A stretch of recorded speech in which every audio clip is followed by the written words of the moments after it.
Hello, আসসালামু আলাইকুম। কেমন আছেন সবাই? সকাল সকাল আজকে আমি নাস্তা বানাতে চলে আসলাম ছেলে মেয়েদের জন্য।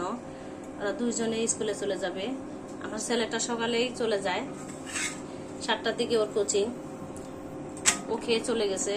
এখন মেয়েকেও স্কুলে পাঠাবো, তাই ওর জন্য নাস্তা তৈরি করতেছি।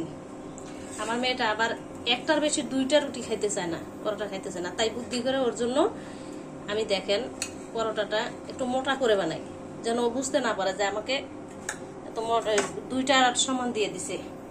ও ছোটবেলা থেকে 15 মাস থেকেই ওই একটা রুটি একটা পরোটাই খাবে, এর চেয়ে বেশি খেতে চায় না।